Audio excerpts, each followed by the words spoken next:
Previous च्याप्टरमा मैले बोयफ्रेन्डको भनेको जस्तै यो च्याप्टरमा गर्लफ्रेन्डको पनि अब ठ्याक्क exact translation exact meaning Nepal भाषामा छ जस्तो लाग्दैन।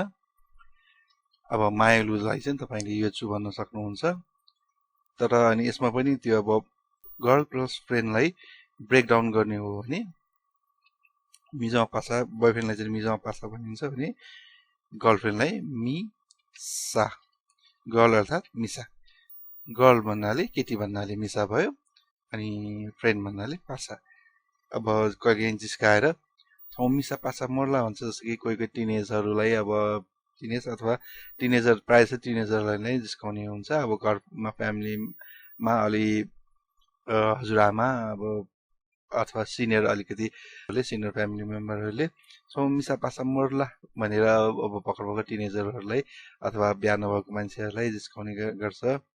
सायद मेरो विचारमा अब पहिले अब लभ गर्ने चलन नभएकोले अब यो शब्द नभएको पनि हुनसक्छ। जस्तै कि नेपाल भाषामा अब मोबाइलको शब्दको अर्थ पनि छैन होला नेपाल भाषाको डिक्सनेरीमा, पछि अब लेखेर राखेदेखि हो, नभए चाहिँ नि अब छैन होला। किनभने पहिले अब मोबाइल भन्ने नै थिएन, जुन टाइममा शब्दहरूको रचना भयो त्यो बेला अब मोबाइल भन्ने कुरा नै थिएन, अब के राख्ने।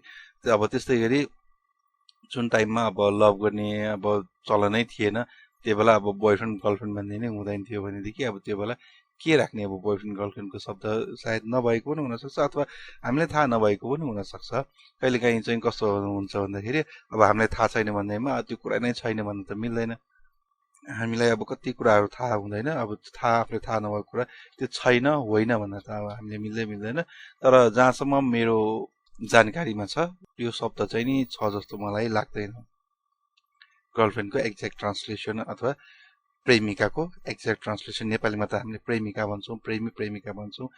मैले नेपाल भाषाको बुकहरू पनि अब पढ्दाखेरि अथवा बुकहरू पढ्दाखेरि अनलाइनमा रिसोर्सेसहरू जस्तै गीतहरू सुन्दाखेरि पनि अथवा अब न्युज पेपरहरू पढ्दाखेरि पनि बोयफ्रेन्ड गर्लफ्रेन्डको चाहिँ कहीँ कतै देखेको छैन, अथवा कम्युनिटीमा पनि अब कुरा गर्दाखेरि यसको चाहिँ एक्ज्याक्ट ट्रान्सलेसन चाहिँ मैले केही भेटेको छैन। र तपाईँहरूलाई थाहा छ भने तपाईँहरूले कमेन्ट पनि गरिदिन सक्नुहुन्छ। जहाँसम्म मलाई लाग्छ यसको चाहिँ छैन जस्तो लाग्छ। मेबी आम रङ पनि हुनसक्छ, र म रङ भएको छु भने तपाईँहरूले सच्याइदिन पनि सक्नुहुन्छ कमेन्ट गरेर। र अब यो वर्डको सेन्टेन्सहरू मैले पहिले पनि बनाएको छु, त्यही भएर मैले अब यसमा चाहिँ नि अब थप सेन्टेन्सहरू चाहिँ मैले बनाएन। र तपाईँहरूलाई अब यसको थप सेन्टेन्सहरू हेर्न चाहनुहुन्छ भने मेरो पुरानो भिडियोहरू पनि हेर्न सक्नुहुन्छ। थ्याङ्क यू, शुभ।